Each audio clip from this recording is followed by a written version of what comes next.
Okay, Assalamualaikum warahmatullahi taala wabarakatuh. Okay, hari ni saya nak tunjukkan cara macam mana untuk kita record screen laptop ni tanpa menggunakan apa-apa aplikasi, tanpa menggunakan OBS, Bandicam, StreamYard ataupun apa-apa sahaja aplikasi yang lain, hanya menggunakan Windows 10 sahaja. Okay, ini untuk pengguna Windows 10 lah. Okay, caranya adalah kita pergi ke, kan ada Windows tu kan, kita klik Windows, kita klik G. Okey, terus dekat skrin laptop kita akan jadi macam ni.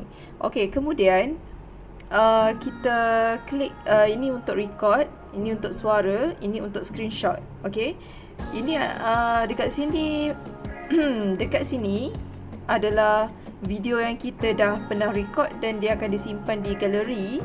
Di galeri di sini Kita pergi ke bila kita klik dia terus akan hilang kita klik luar je dia terus akan hilang yang record tadi tu, recording dari tu dia terus akan hilang. Okey, jadi dekat sini dia pergi ke bahagian this PC, bahagian video, kemudian captures. Dekat sinilah dia akan terus simpan video yang kita sudah record.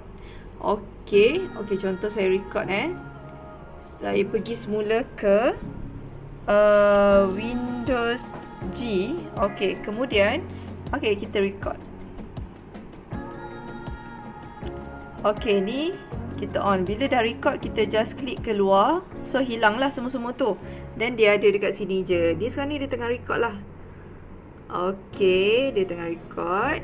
Assalamualaikum warahmatullahi taala wabarakatuh. Okey, sekarang ni saya tengah record lah skrin laptop saya tanpa menggunakan apa-apa aplikasi pun. Just yang tadi tu sahaja, klik kepada Windows G.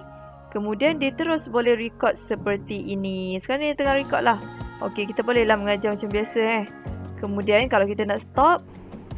Okey, sekarang ni saya nak stop saya tekan. Okey.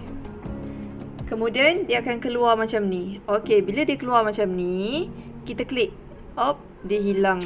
Okey, tak apa. Kalau hilang tak apa, kita pergi semula ke Windows G. Okey, dia keluar semula. Dia akan automatic simpan kalau kita stop tadi, kita tekan stop tadi, dia akan terus simpan di sini di video. Okey, itu sahaja tutorial saya. Assalamualaikum warahmatullahi taala wabarakatuh.